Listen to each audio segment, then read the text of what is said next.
And we're live. I'm in the dark. I kind of like this little vibe in the dark. Hey, heads up. It looks like my caller bailed. She's not, she was answering my text. Bam, bam, bam, bam, bam. Everything was cool to go. And then, boom, she vanished on me. So I don't know if I'm getting a caller tonight. I thought maybe I had someone that had been talking to Tisha. One of you guys set it up for me. I thought everything was a golden. We were going to go at 6:00, but I had something else come up. So I said, how about 8-ish? I texted her around 8-ish and I haven't heard back from her. So, maybe somebody else grabbed her. Either way, I'm going to still do kind of a Letitia stock update just to kind of get everyone caught up to where we are at in the Gannon case. I can tell you that, but besides my caller, at the top of my call list is Landon's mom. I just in a little bit of Gannon's mom was just in a little bit of communication with her before tomorrow. And just want everyone to just be keeping that family in prayer. What we're about to start tomorrow may not end for years. And that's like a considerate estimate. It could end in 1 year. It could, but to be honest with you, the chances of this thing starting tomorrow, first appearance in court in El Paso County, and ending within any time in the year, it would be unusual. It's not impossible, but it would be unusual. And so people just need to understand that we are going to go through these lulls since this thing has entered into the trial phase, or not the trial phase, but has entered into the court system phase with Gannon's case. It's not going to be a fast process. It is anything but a fast process now. They go super slow.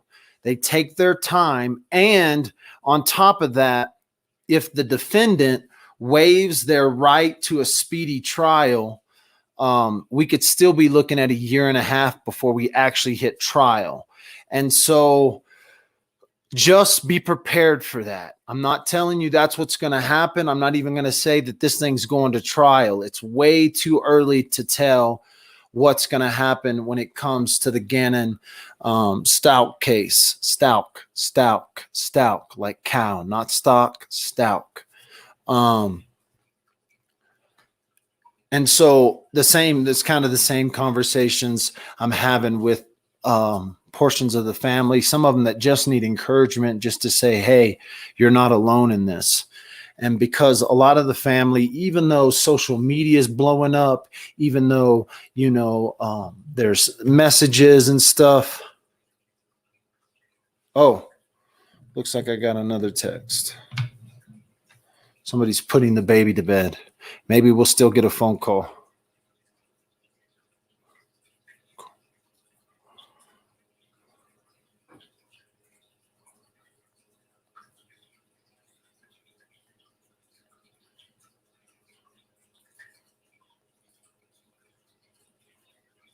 Maybe we'll still get a call with this. So supposedly my caller had talked to Letitia Stock 45 minutes before she was arrested.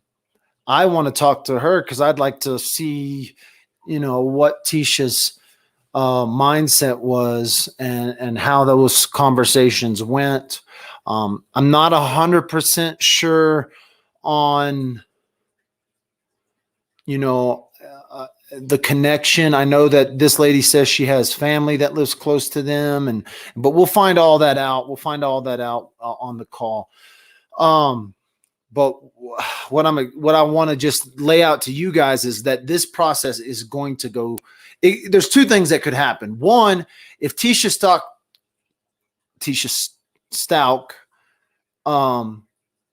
and she's getting it. She's been filed for divorce, so her last name is going to change in the middle of this case, probably, especially if that divorce gets finalized. If Tisha starts talking, Teabag, maybe I should just call her Teabag from now on.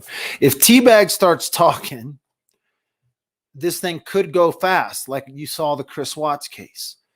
If she hits, her sand in the dirt and doesn't say a word, which she's already said a lot, I just can't see this woman shutting up. I really can't. I don't understand some of the things she's already done, but I just can't see her talking anymore. But I feel like if I were to able to get a hold of her in jail, she would talk to me. Like, she's talked to a lot of people before she got arrested. The news, random folks on the internet. You heard an unreleased phone call that nobody had released right here on Dad with a Phone. I didn't get to talk to her. I thought the interviewer did. I gave the interviewer like a 5, right there in the middle. I think she could have done better. I got to teach people how to listen and literally get that hold that silence. What's going on here now?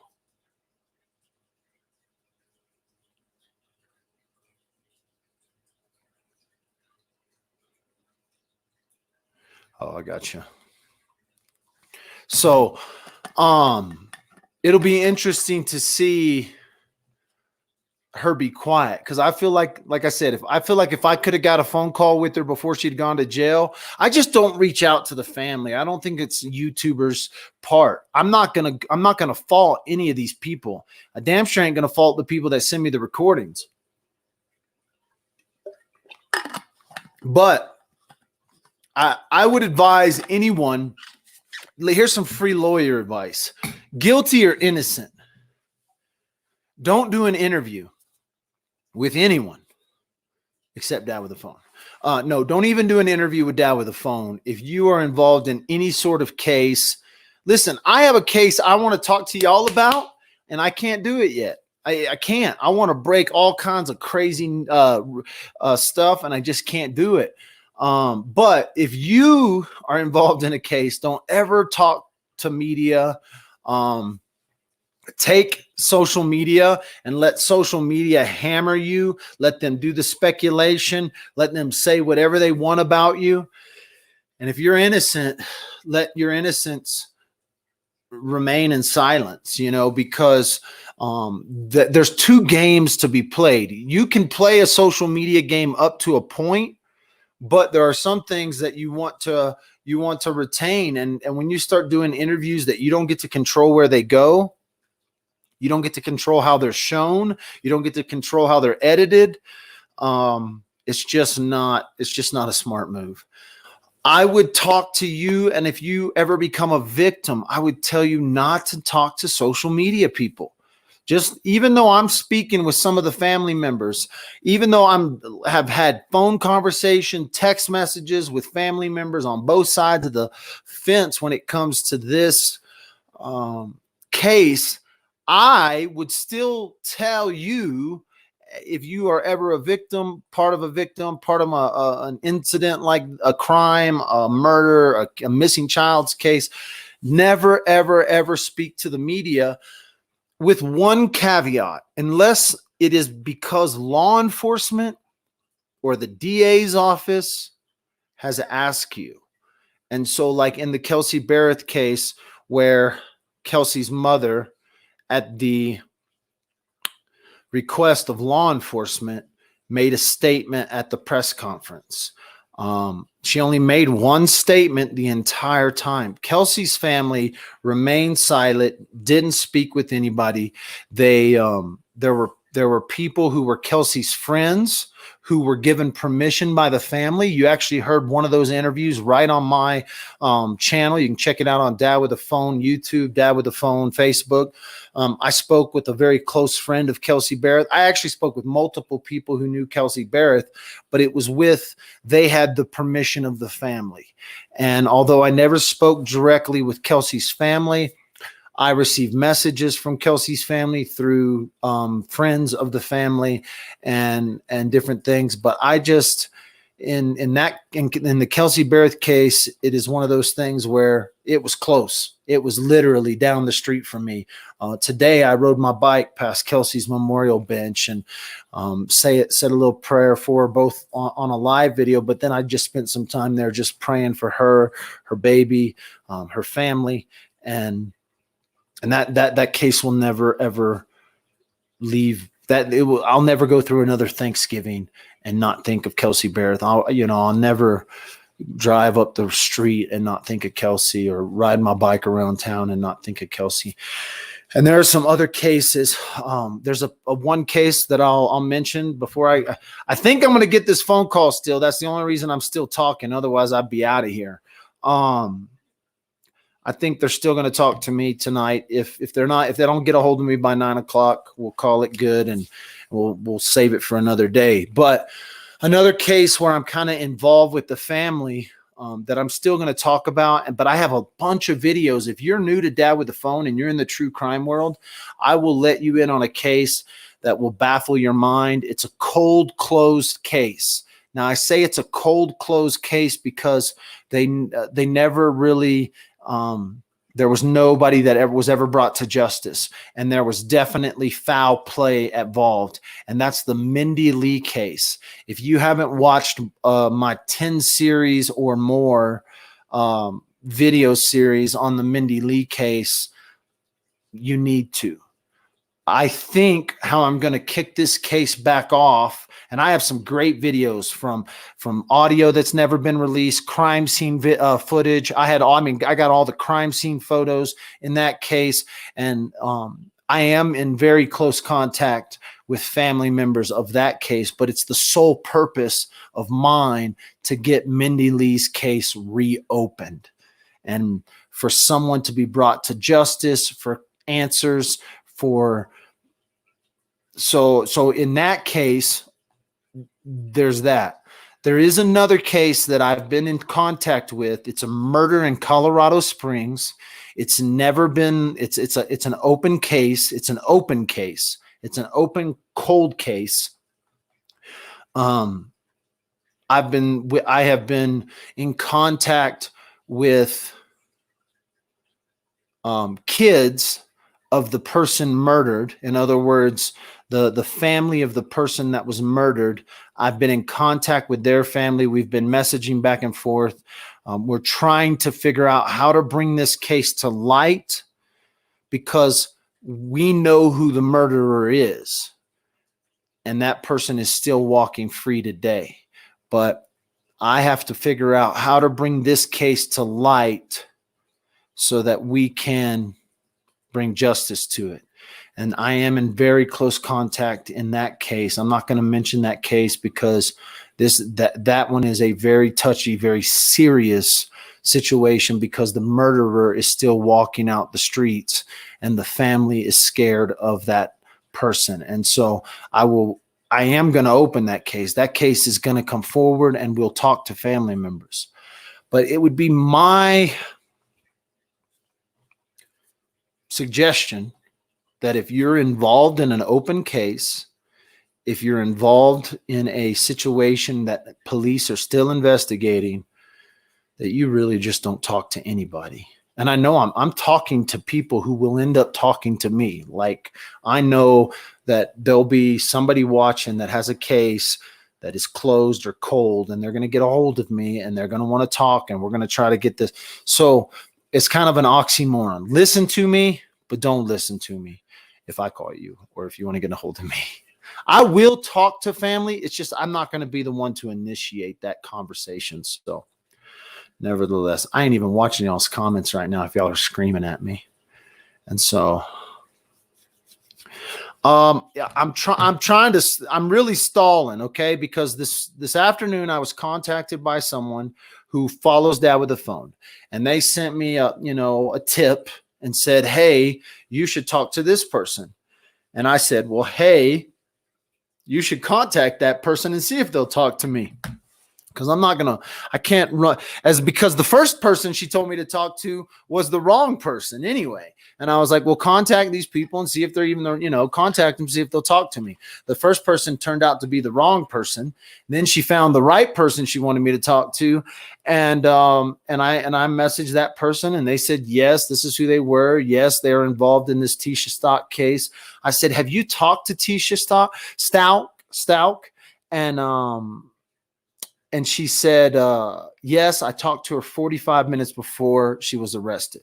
I think this lady may have done some interviews somewhere else, may have talked to someone else. I don't know. May have talked to another YouTuber. I don't know.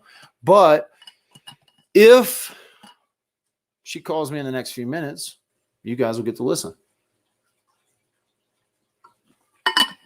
If not, you still got to see me tonight. And tomorrow, Tisha Teabag goes to court for the first time.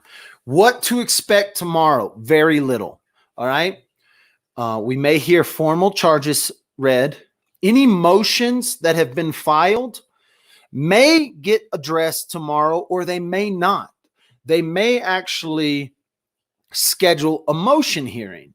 And so there has been a motion put in to the judge to release the arrest affidavit, which gives you information. It doesn't give you all information. It's not going to be all the evidence they have. It is simply going to be enough evidence for them to arrest her. So, there can be hearsay evidence. It could be witness statements. It could be evidence that they have found. It could be statements that they have made. It could be a lot of things that they use on that arrest affidavit to get the warrant to make the arrest. That is sealed right now.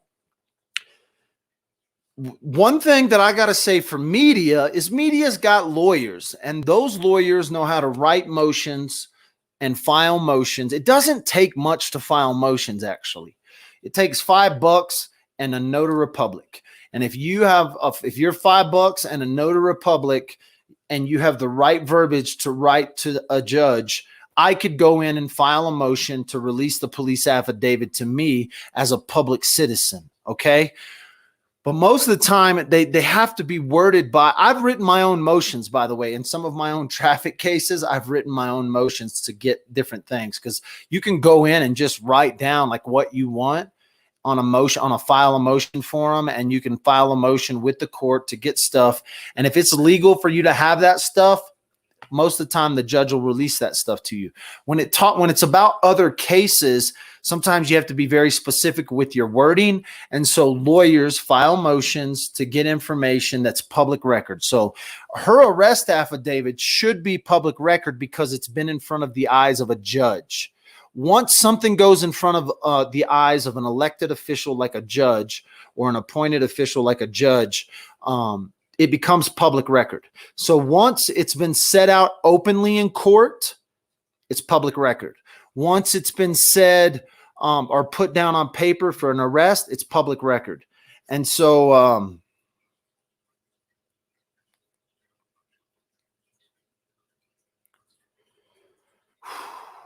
I just got a text from Gannon's mom. Oh, God, help me.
Sometimes I just want to reach through this phone and hug this mom.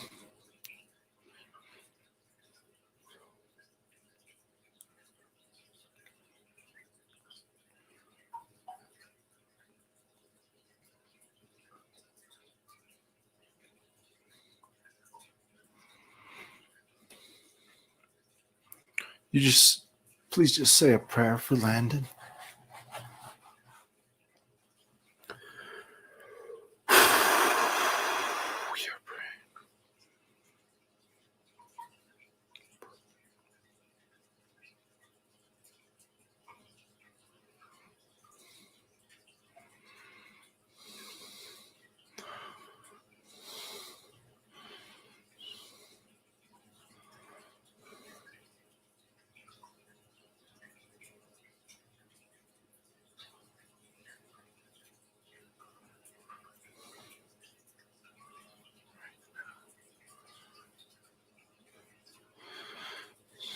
Very moment.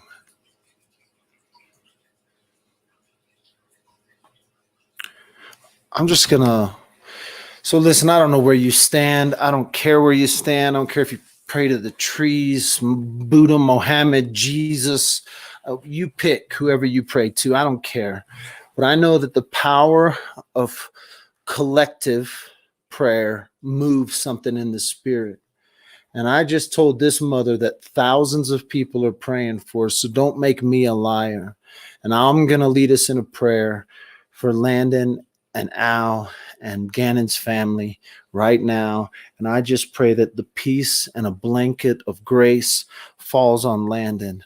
Father, I ask right now, as I'm talking to 1,000 people around the world that are listening and captivated by Gannon's story, by Gannon's life, by Gannon's death, that you will bring peace, Father, that overwhelming peace, like a waterfall, like a river, like a rain, like a blanket of fresh snow over Landon. I pray that you will be with her, Father, tonight, that you will give her a rest like she's never been given. I pray that you breathe the breath like a rushing wind into her life, Father. There are old proverbs, there are old stories, there are old ancient stories that talk about when the Spirit showed up. It was like a rushing wind. It was an awe. It was a breath over the people. I pray that breath over Landon tonight. I pray that the anxiety leaves, that you help her take captive every thought, that you help her take captive every fear. And Father, I just pray a breath of peace over that family that she couldn't understand. She doesn't even know it, that she feels it right now, that you move in her life and you move through wherever she is, a hotel, a friend's house, wherever she's staying, that the breath of the Father just moves through and brings peace and calms the anxiety. She is not alone, Father. You have promised us we are never alone. And I pray that you let Landon know she is not alone in this. In your name we pray. Amen.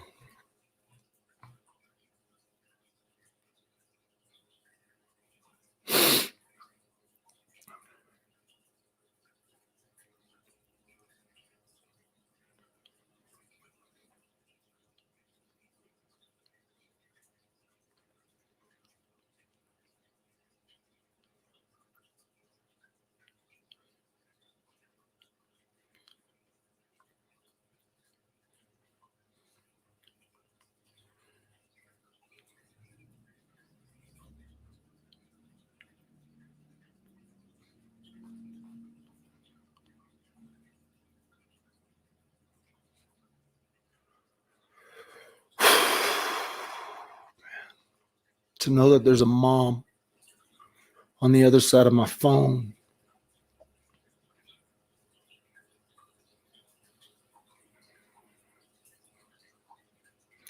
that has to face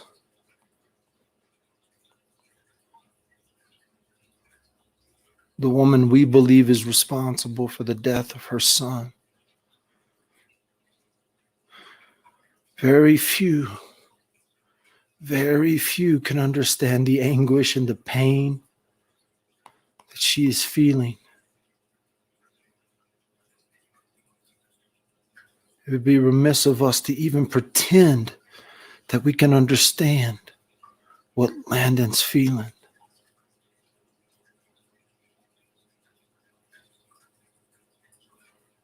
But as sure as the sun rises tomorrow,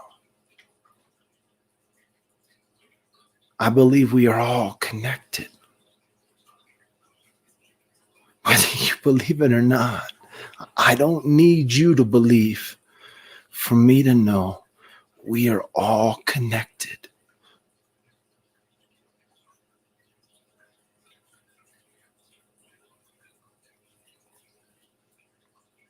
Maybe I don't want to talk about Letitia tonight. Maybe I want to leave it at that. For a mother, maybe I'm going to spend the next 30 minutes in prayer for a mother. Maybe that's what you should do, is turn off your screen. If you really care, take a moment tonight to turn it all off. You want to know how you can make a real difference? Take a moment and turn it all off and lift up a mother.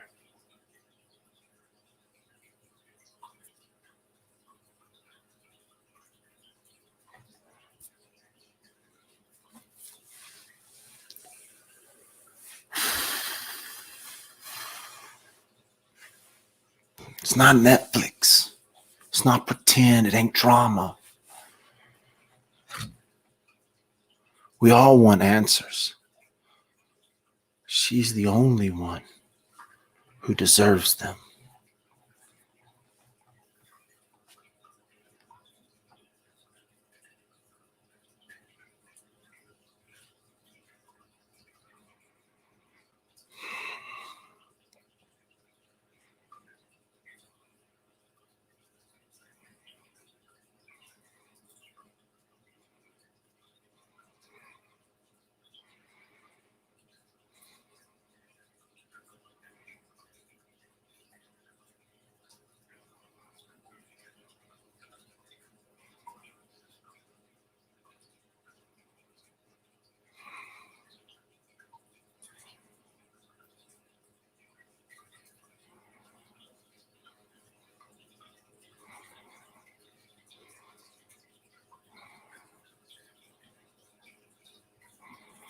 She's the only one that deserves them.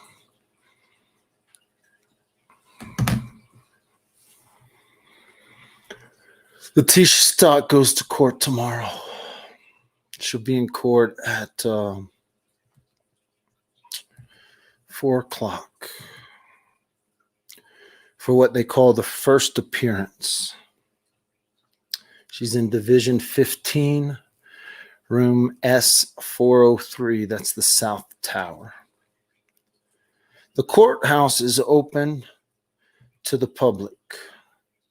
The courtroom is open to the public, but there'll be limited seating. If you plan on going into the courthouse, I suggest you get there early.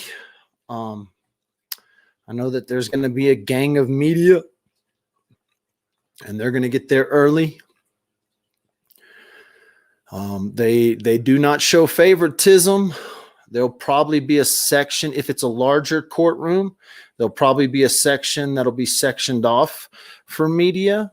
But they do have to give open space and have to allow first come, first serve. They'll probably have a section blocked off for the family that's there. They'll have a section blocked off for law enforcement that's there. And then the open seating is first come, first serve. I plan to be there, but you just never know what's going to happen. They could shut the court down. They could file for a decorum order. They could file a lot of different things in between. They could cut people out. They could let people in. It will be, it's up to the judge that's sitting there. It's up to the judge. It's really up to the judge. And so she goes into court tomorrow. She is said to have to appear not only in court, but she'll be there in person. They will transfer her via the Sally Port underneath the courthouse. So there is not going to be video of her like walking up the stairs to the courthouse or anything like that. She'll be transferred under a guard. She will come out of a secure room. She'll probably be in handcuffs and most likely even in shackles. If in fact she has attacked multiple officers, I know she's attacked officers in Kansas, but there are rumors that she has attacked officers in El Paso County. If that is in fact true, she could be in a restraint wheelchair. So they could have her restrained inside a wheelchair. These are things that if she has shown aggression in transport, if she has shown aggression with law enforcement, there is a very strong possibility that they put her into a restraint chair and bring her. If she has spit or if she's verbally spewed or tried to do anything with bodily fluids, they could bag her, and so bag her and gag her if they wanted to. So depending on how she's been acting in custody, may or may not get to see her. She could be bagged and gagged. She could be in a restraint chair. She could be just in handcuffs, or she could be in handcuffs and shackles. We'll find out tomorrow. There'll be multiple news organizations there. I have no doubt that there'll be a news organization with a camera in the courtroom. I doubt I'll be able to live stream from within the courtroom. There may be ability to live stream outside the courtroom, or there may be a decorum order in order. So it is really, at this point, I can tell you the best you're probably going to get from me is a debrief after the fact and maybe some videos before the fact. But nevertheless, Dad with the Phone will be there and try to bring you as much up-to-date information as I can. Looks like my caller bailed straight up, but I'm all right because I'm glad we got to pray for Landon and her family, and the communication via text right now with her happening while I'm on live is good for you guys, because I want you to understand that I have only been in contact with the family that's been in contact with me first, and we have only exchanged when they have engaged. And so I know a lot of people are going to say 100 different things, but mom has continued to engage with me and has not shown any sign of stopping. And so I'm going to continue to pray and lift up Landon, Al, and her family. So if you want to follow Dad with a Phone, you can find me at all those links at the bottom of the screen. As always, if you want to help support, there's been mad support come my way. I'm not going to lie. People from all over the world have thrown money in my bucket, and I'm humbled by that. I'm humbled that people listen and watch, and I hope that I bring you some entertainment. I hope that I bring you some information. And more than anything, like tonight, I want you to understand that you are actually a part of something. If you'll turn this off, say a prayer for Landon, say a prayer for Al and his family and the family, Gannon's family involved in this. If you'll take a moment, in whichever way you feel fit, to just take a moment and focus it towards them, I believe we actually move something on this planet. And so I'm encouraged by that. And so if you want that to continue and you want to give, you can give. If you want to follow, you can follow. If you go over to Facebook, on my Facebook page, Dad with the Phone, there is a section where you can give me a review. Tell people what you think about me. Go on there. Love me, hate me, or dislike me. You can write whatever you want. And as long as you're not completely mean, I'll probably give you a thumbs up. So thanks for watching Dad with the Phone. Sorry, this isn't clickbait. I told you from the beginning, I thought my phone caller backed out, but sometimes They back out for a reason. I'm not going to hold it against them. I thought maybe she would be on. I gave her some time, but hey, it's all right. There's always tomorrow. Maybe tomorrow is never promised.